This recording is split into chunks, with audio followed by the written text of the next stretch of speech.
नवयुग की तैयारी है। भ्रष्टाचार को अब न सहेंगे, सदाचार की बारी है। भ्रष्टाचार को अब न सहेंगे, सदाचार की बारी है। स्वाभिमान जगा भारत का, नवयुग की तैयारी है। स्वाभिमान जगा भारत का, नवयुग की तैयारी है। जाग उठा है देश सारा, दृढ़ संकल्प की बारी है। स्वाभिमान जगा भारत का, नवयुग की तैयारी है। स्वाभिमान जगा भारत का, नवयुग की तैयारी है।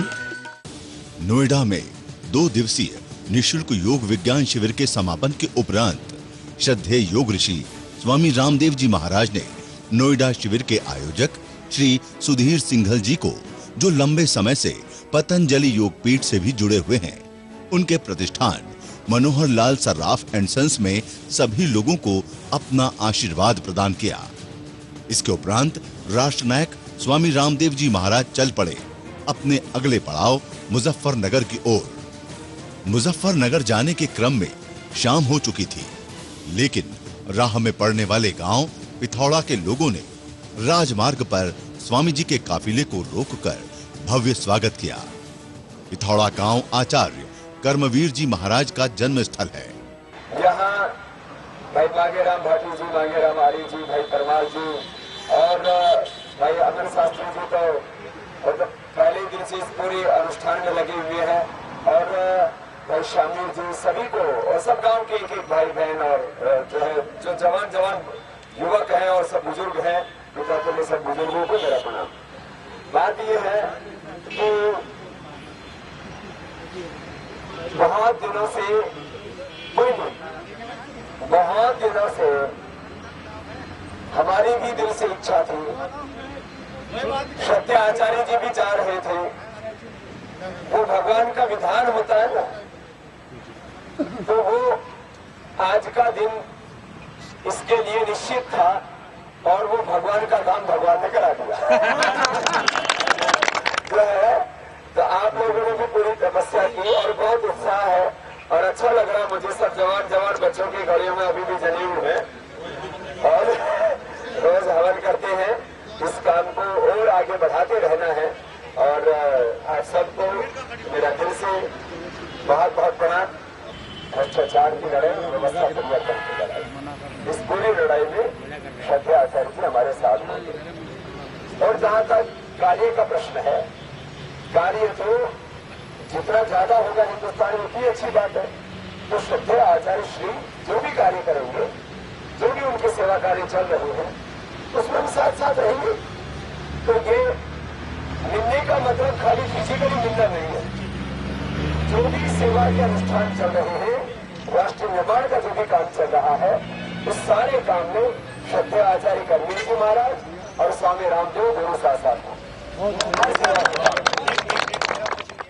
यहाँ के लोगों को अपना उद्बोधन देने के पश्चात स्वामी जी महाराज देर रात मुजफ्फरनगर पहुंचे, जहां लोगों ने भारत माता की जय और वंदे मातरम के जयकारे के साथ पुष्पगुच्छ कर भव्य स्वागत किया। यहाँ स्वामी जी महाराज को पगड़ी पहनाकर लोगों ने आशीर्वाद प्राप्त किया। अगले दिन मुजफ्फरनगर में प्रातःकालीन योग शिविर में शिविरार्थियों को योग धर्म के साथ राज धर्म की दीक्षा देने के बाद राष्ट्रनायक स्वामी रामदेव जी महाराज ने आज शाम कार्यकर्ताओं को भी संबोधित किया।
भूर्भुवस्वः तत्सवितुर्वरेण्यं भर्गो देवस्य धीमहि धियो यो नः प्रचोदयात्।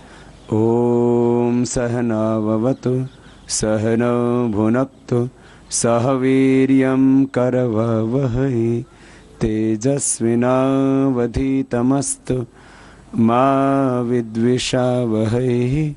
ॐ सतो मा सद्गमय तमसो मा ज्योतिर्गमय मृत्योर्मा अमृतं गमय। ॐ शान्तिः शान्तिः शान्तिः।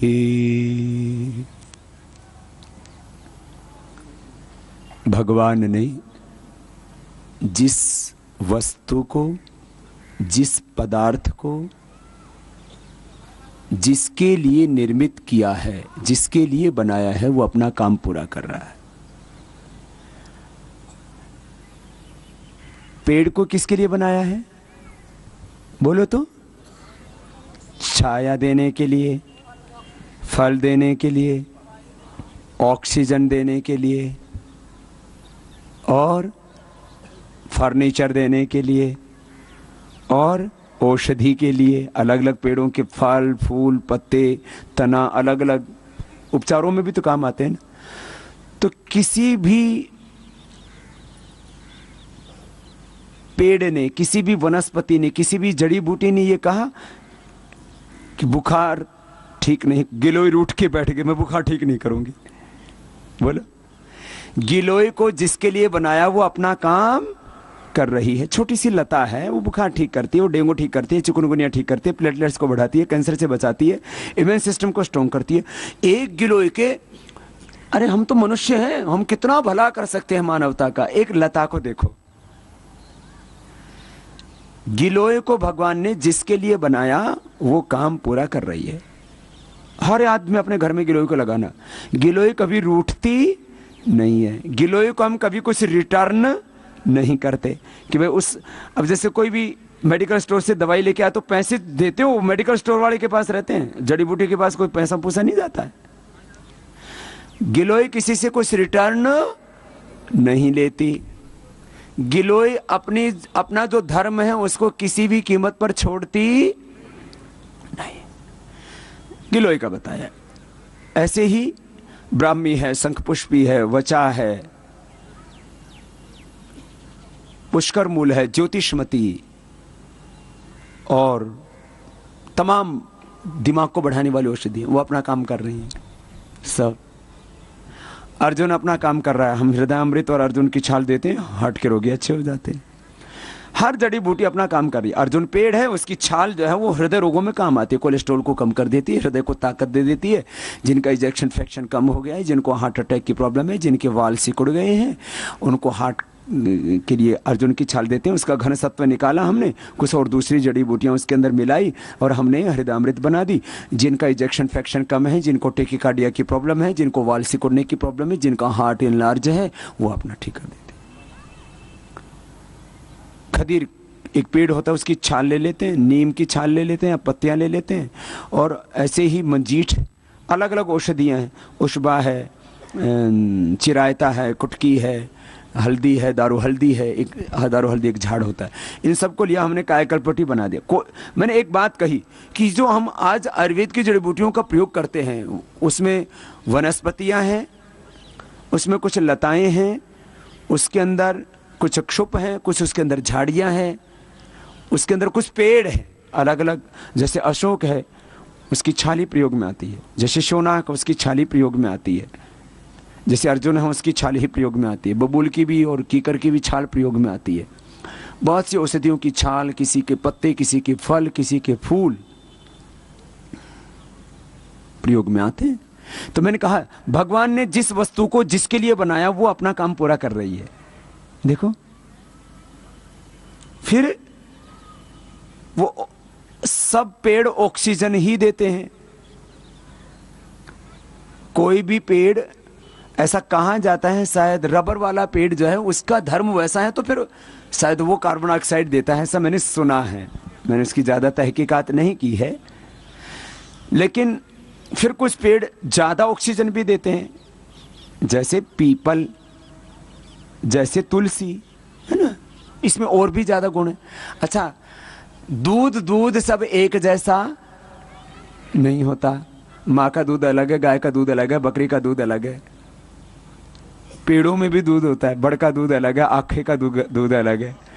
बड़ का दूध खाओ तो ताकत मिलती है। किसी के शरीर में बहुत कमजोरी हो, 2-3 बड़ के दूध की बूंद बतासे में डाल के खा लो, बहुत शक्ति आ जाती है। लेकिन वो आखे का दूध मत खा लेना।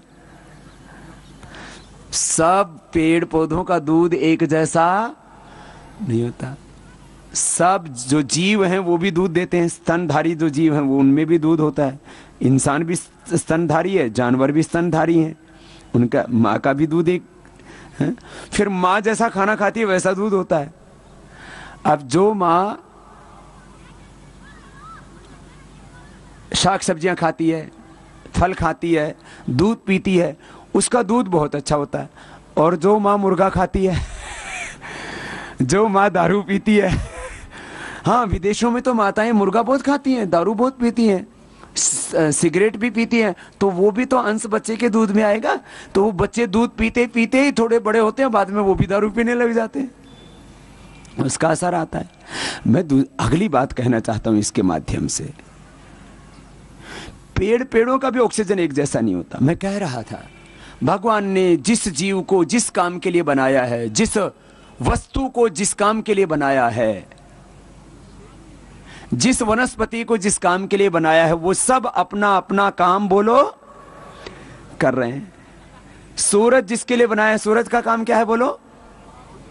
रोशनी देना, प्रकाश देना, ऊर्जा देना, बहुत काम है सूरज के। खाली रोशनी ऊर्जा ही नहीं देता है। हम किस पर बैठे हुए हैं? हमें जीने के लिए आधार चाहिए ना। हमें किसका आधार मिला हुआ है बोलो? धरती का आधार मिला हुआ है। धरती किसके आधार पर टिकी हुई है? ऐसे तो आप देखेंगे ना तो पूरा जो आकाश गंगा, पूरा जो सौरमंडल है ना, ये आपको ऐसा लगेगा आकाश में लटक रहा है सारा। आप जब इसको विज्ञान की कक्षा में जब अपने अध्यापक से पढ़ते हो और जब इसको जानने की कोशिश करते हो, तो सारा ब्रह्मांड किस में टिका हुआ है? आकाश में। सूर्य किसके आधार पर टिकी हुई है?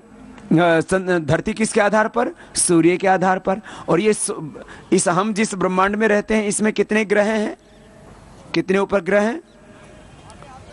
9 ग्रह पढ़ते थे, अभी 10वां खोज लिया ऐसा बताया जाता है।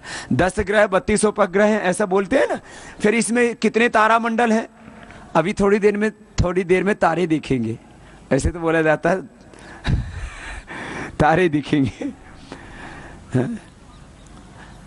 एक सौर मंडल में कितने तारे होते हैं? आज तक कोई गिन नहीं पाया है। अनगिनत बोल देते हैं, जो गिने न जाएं। वैज्ञानिकों ने भी बहुत कोशिश की, फिर उसमें कुछ रह ही जाते हैं। और एक अपने को तो पता भी नहीं है। सूर्य के आधार पर धरती, धरती के आधार पर सूर्य, एक ग्रह दूसरे ग्रह के आधार पर कोई किसके। धरती अपनी परिधि में भी चक्कर लगाती है, सूर्य की परिधि में भी चक्कर लगाती है, सूर्य अपनी परिधि में घूम रहा है। इनको कौन घुमा रहा है? इनको कौन टिका रहा है? ये सब किसके आधार पर टिके? कहेंगे आकाश। ये आकाश किसके आधार पर काम कर रहा है? ये एक सौरमंडल है, एक आकाश गंगा। ऐसे कितने सौरमंडल हैं? कोई किसी ने कहा 2000, किसी ने कहा 5000, किसी ने कहा 10,000। वेद में कहा पादस्य विश्वा भूतानि त्रिपादस्य अमृतम द्वि। भगवान के एक पैर में सृष्टि है, ब्रह्मा, ये अलग अलग ब्रह्मांड है। ऐसे वो 3 पाद उसके अमृत में है। बहुत रहस्यपूर्ण रोमांचक है दुनिया।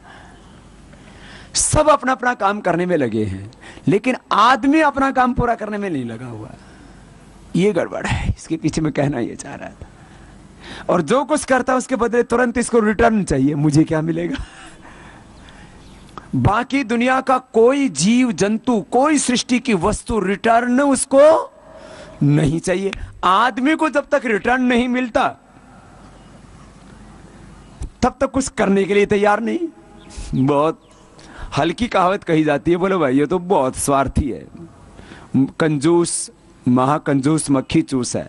और ही किसी को खराब उपमा देनी हो ना, बोलो भाई इतना स्वार्थी है, किसी की कटी उंगली पर भी नाम होता है। इसका मतलब क्या होता है? इसका मतलब ये होता है, पहले मुझे तो बचपन का पता है, हमें चोट लग जाती थी तो पेशाब करके और मिट्टी उठाते थे, बांध लेते थे, अपने ठीक हो जाती थी।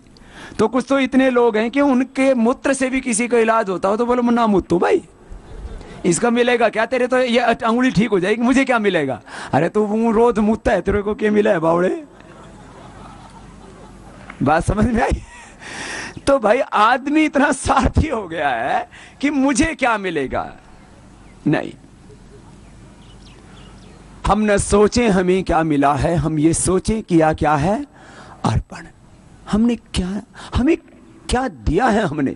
अरे इस ब्रह्मांड ने हमको कितना दिया। देखो आप ईमानदारी से सोचो, ये शरीर की एक एक कोशिका इस ब्रह्मांड से हमको मिली है, ये जीवन किसी और से हमको मिला है, ये जीवन कोई और चला रहा है, और फिर हमें क्या मिलेगा, हमें क्या मिलेगा, ऐसा मत सोचो। देखो ये इंसान के लिए बात क्यों कही जा रही है? एक जमाना था जब धरती के ऊपर डायनासोर का राज था। ऐसा कहा ही नहीं जाता है, ऐसा पढ़ा ही नहीं है। कुछ लोगों ने पिक्चरें भी देखी होंगी, मैंने तो पिक्चर नहीं देखी है, लेकिन यह सत्य है कि एक वक्त ऐसा था जब इस धरती पर मनुष्य का राज नहीं था। आज किसका राज है धरती के ऊपर? मनुष्य को भगवान ने राजा बना के पैदा किया है। एक समय ऐसा था, ऐसा बोलते हैं कि उस समय धरती के ऊपर ये जो डायनासोर हैं ये इतने ताकतवर थे, आदमी को कहते उस समय पूरा विकसित नहीं हुआ था, ऐसी वैज्ञानिकों की मान्यता है। मैं उस मान्यता से सहमत ना होता हुआ एक बात कह रहा हूं। वो डायनासोर कितने बड़े होते थे? 5-5 मंजिला बिल्डिंग होती, इतने बड़े होते थे, और हाथी को अपने पंजों में उठा करके उड़ जाया करते थे। अब बताओ क्या हालात होगी इस धरती की। लेकिन फिर ये धरती पर उनका विनाश हो गया है। अब हमारा राज है, और ये आदमी करीब पिछले 200-250 सालों से बहुत खराब हो गया है। पिछले 200-250 सालों से, उससे पहले इतना खराब नहीं था। 200-250 सालों से इसने पूरी प्रकृति का विनाश करने की सोच ली है। वैज्ञानिक कहते हैं पिछले 50 वर्षों में जितना धरती का प्राकृतिक संसाधनों का, प्रकृति का हमने दोहन किया। देखो दो तरह की मान्यताएं हैं। पश्चिम कहता है सारी दुनिया भोग की वस्तु है। हम कहते हैं हमारे लिए ये दुनिया भोग की वस्तु नहीं, क्या है? भगवान का स्वरूप है। हम माँ को भोग की वस्तु मानते हैं या माँ को पूज्या मानते हैं? बोलो। तो माँ का दूध तो पीते हैं ना, तो माँ का दूध पीने का हमें अधिकार है पूज्य होते हुए भी, लेकिन उसका खून पीने का अधिकार, खून पीने वाला कातिल कहलाएगा और दूध पीने वाला उसका बेटा कहलाएगा। तो ये प्रकृति हमारी माँ है, इसका विध्वंस करने का हमें अधिकार नहीं। इससे हमारा जन्म हुआ है, इसकी रक्षा करने का हमारा अधिकार है। ये प्रकृति भोग की वस्तु नहीं, ये प्रकृति उपयोग की वस्तु है। ये प्रकृति भगवान का स्वरूप है, ये मां का स्वरूप है। मैं अगली बात कह रहा हूं। अब मनुष्य का कर्तव्य क्या है? मनुष्य का कर्तव्य यह है कि जितने उसके पास शक्तियां हैं उसको सेवा में लगाए, और सेवा में लगाने से कोई आदमी छोटा नहीं बनता है। मैं यदि भोग करता तो मेरा बचपन का नाम था रामकृष्ण, लेकिन गांव में रामकृष्ण बोल नहीं सकते अक्सर लोग, तो रामकिशन बोला करते थे। रामकिशन से मैं जब गुरुकुल में आया तो मेरे गुरु ने मेरा नाम कर दिया रामकृष्ण। फिर मेरा नाम हो गया सन्यास की दीक्षा, और गुरुओं ने कहा कि अब रामकृष्ण 2 नाम है बेटा, तेरा एक ही नाम रख देते हैं। तो रामदेव मैं जो है नाम से मुझे दुनिया के लोग जानते हैं। और बचपन में तो जब कोई बाबा बोले ना, तो बाबा बोलने का मतलब मैं समझता था सुल्फा पीने वाला। सुल्फा होता है जो ऐसे पीते और उड़ाते हैं धुआं, चिलम। तो अब तो मुझे ही लोग बाबा कहने लग गए। अब कहीं पर भी बाबा शब्द आ जाए, जब तक पता ना लगे कि कोई दूसरा बाबा है तो बाबा ही समझ लेते। खैर, मैं यदि सेवा ना करता तो रामकिशन रहता। मैंने सेवा की तो मुझे लोग अब प्यार से बाबा कहते हैं। मैं सेवा ना करता तो शायद मुझे गांव के लोग भी पता नहीं इज्जत देते या ना देते, मुझे प्यार करते या ना करते। लेकिन मैंने सेवा की तो 100 करोड़ से ज्यादा लोग मुझे प्यार करते हैं। सारे संसार के लोग मुझसे प्यार करते हैं। तो मैंने कभी नहीं सोचा, आज तो मैं चाहूं तो मैं हजारों नहीं लाखों एकड़ जमीन अपने नाम कर सकता हूं। मैं अफ्रीका गया, वहां मुझसे लोगों ने कहा बाबा जी 1 लाख एकड़ जमीन आपको दे देते हैं, यहीं रह जाओ ना। कितनी? 1 लाख एकड़। आप लोगों के बहुतों के मुंह में पानी आ रहा होगा, पर बाबा हमें दिला दो ना। जिसको नहीं चाहिए उसको सब कुछ मिलता है, और जिसको चाहिए कुछ चाहिए उसको कुछ नहीं मिलता। देखो आपको कुछ बातें बताता हूं। जिसको कुछ नहीं चाहिए उसको सब कुछ मिलता है, जिसको कुछ चाहिए उसको कुछ भी नहीं मिलता है। जो भगवान का हो जाता है वो जहान का हो जाता है, और जो भगवान का नहीं होता वो किसी का नहीं होता और किसी काम का नहीं होता। कुछ लोग कहते हैं भाई ये तो भगवान का हो गया, किसी काम का नहीं रहा। रमन का तो भगवान का हो गया, वही सबके काम का होता है। जो भगवान का नहीं होता वो पति पत्नी की नहीं होती, वो पति पत्नी का नहीं होता। जो भगवान का नहीं होता वो बेटा माँ बाप का नहीं होता, और जो माँ बाप भगवान के नहीं होते अपने बेटा बेटी के भी नहीं होते। ये दुनिया में मैंने देखा है। जो भगवान का होता है वो सबका होता है, और जो भगवान का नहीं होता वो किसी का नहीं होता। जो भगवान से प्यार करता है वो अपने ही प्रभु का नूर सब में देखता है, वो सबसे प्यार करता है। और जो भगवान से प्यार नहीं करता वो समझ लो किसी से प्यार नहीं करता। जो भगवान को चाहता है वो सबको चाहता है, जो भगवान को नहीं चाहता वो किसी को नहीं चाहता, वो खुद को ही चाहता है बस। चलो अगली बात मैं कह रहा था, सेवा करने से तुम छोटे नहीं होते हो, सेवा करने से क्या होते हो? बड़े होते हो। सेवा घर में करो, सेवा परिवार में करो, सेवा समाज में करो, सेवा राष्ट्र की करो। अपनी सेवा को बड़ा बनाते जाओ, आप बड़े बन जाओगे। सब लोग बड़े तो बनना ही चाहते हो ना। सब लोग सम्मान चाहते हो, सब लोग प्यार चाहते हो, सब लोग इज्जत से जीना चाहते हो, और सब लोग बहुत कुछ करना चाहते हो। बहुत लोग मिलते हैं मुझसे, कहते बाबा जब से आप मिले तो जिंदगी का एक बड़ा मकसद मिल गया, बस ऐसे छोटे छोटे उद्देश्यों के लिए जिंदगी को जी रहे थे। ये प्रथम और अंतिम जन्म नहीं है, इससे पहले भी जीवन था और इसके बाद भी जीवन रहेगा। ये तो जीवन का सतत प्रवाह है। आज जहां खड़े हैं कल को इससे आगे बढ़ेंगे। भाई बहनों,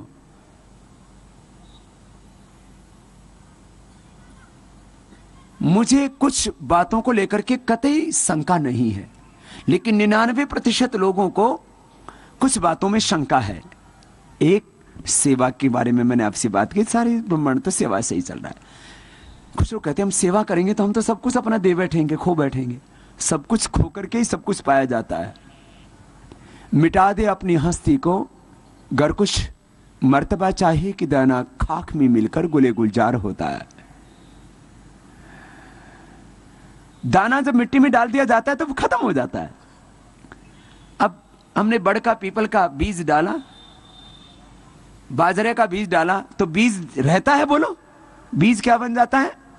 उसमें अंकुर फूटते हैं, फिर वो पेड़ बन जाता है, वृक्ष बन जाता है, उसमें नया पैदा होता है। तो हम सेवा में अपने आप को जब समर्पित करते हैं तो हमको ऐसा लगता है कहीं हमारी जिंदगी खत्म तो नहीं हो जाएगी। नहीं मेरे भाई, सुनो अगली बात। सब दुनिया में कामयाब इंसान बनना चाहते हैं, उसको बोलते हैं सक्सेस होना चाहते हैं। सब दुनिया में सफल होना चाहते हैं, सब दुनिया में लोकप्रिय होना चाहते हैं, और मैं अगला बड़ा शब्द बोलो तो सर्वप्रिय होना चाहते हैं। सब भी चाहते हैं ना, सब उनसे प्यार करें। सब भी चाहते हैं कि जिंदगी में बहुत कामयाबी हासिल करें। अब ये बहुत महत्वपूर्ण बात। अब अगली, मैं आज आपसे बहुत छोटी छोटी बातें कर रहा हूं, बहुत घरेलू जैसी बातें, जैसे माँ बाप अपने बच्चों से बैठा के बात करते हैं। तो आप लोग कुछ मेरे माता पिता तुल्य हो, कुछ बुजुर्ग ऐसे हैं जो मेरी पिता की उम्र के हैं, कुछ माताएं ऐसी हैं जो मेरी माँ की उम्र की हैं। लेकिन क्या करूं, पता नहीं मुझे क्या हो गया है। मैं कई बार बड़ों को भी बच्चों की तरह देखने लग जाता हूं। सच्ची, कुछ बड़े भी होते हैं ना उम्र में, उनको मैं बच्चों की तरह प्यार करता हूं। और कई बड़े हैं, बच्चे हैं, उनसे भी मैं बहुत कुछ सीख लेता हूं। मैंने उम्र के बंधन को काट दिया। इसलिए मैं कह रहा हूं, जैसे माँ बाप अपने बच्चों को बैठा के समझाते हैं, तो एक गुरु की भूमिका में मेरा कर्तव्य है कि मैं आपको उसी भूमिका में कुछ समझाऊं, कुछ बताऊं। और ऐसे घरों में बैठ करके माँ बाप को चर्चा करनी चाहिए, खुले दिमाग से, खुले दिल से, सबके साथ मिलकर। तो देखना हम बहुत आगे बढ़ेंगे। छोटी छोटी बातें होती हैं, उन्हीं से अपना जीवन बनता है, हमारे संस्कार बनते हैं और हम आगे बढ़ते हैं।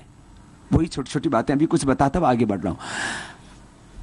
एक व्यक्ति कितना आगे बढ़ सकता है, उसकी कोई सीमा नहीं है। आप अपने से आगे बहुत लोगों को देखते हो और आप चाहते हो कि मैं भी ऐसे ही बन जाऊं। ख्वाब तो, सपना तो सभी का रहता है और वैसा बनने का आप में सामर्थ्य, और आप एक दिन बनोगे। देखो ये दुनिया ऐसे है, गोल है। एक आदमी यहां खड़ा है, एक यहां, एक यहां, एक यहां। जो प्रथम स्थान पर खड़ा है वो घूम करके सबसे नीचे स्थान पर जाएगा, और जो सबसे पिछले स्थान पर खड़ा है वो घूम के प्रथम स्थान पर आएगा। एक आदमी यहां खड़ा है और एक आदमी यहां खड़ा है। एक आदमी प्रथम स्थान पर है, उसके पीछे दूसरा, तीसरा, चौथा, ऐसे। तो ये जो चौथे स्थान पर, ये पहले स्थान पर आएगा, और ये जो पहले स्थान पर है ये अंतिम स्थान पर जाएगा। ये चक्र है ऐसा जीवन का। ये जो आगे खड़ा है ये सबसे अंतिम है, जो पीछे खड़ा है ये सेकंड नंबर है। अब ये ऐसे ऐसे घूमते को प्रथम होना है। आप में से हर एक इंसान को प्रथम होना है। सबसे दुनिया का सबसे बड़ा डॉक्टर, सबसे बड़ा वैज्ञानिक, सबसे बड़ा उद्योगपति, सबसे बड़ा महात्मा, सबसे बड़ा फकीर, सबसे बड़ा ज्ञानी, सबसे बड़ा ऋषि, जो दुनिया में सबसे ऊंचाई पर होता है ना, वो आपको बनना है। कुछ ने इस जीवन की श्रेष्ठता को पा लिया है, कुछ पाने वाले हैं। तो आप सबकी भी इच्छा होती है कि आप जीवन में सबसे ऊंचे बने। आप इसी तरफ जा रहे हैं, अब यहां पहुंचना है, और वो सामर्थ्य हमारे अंदर एक जैसा है।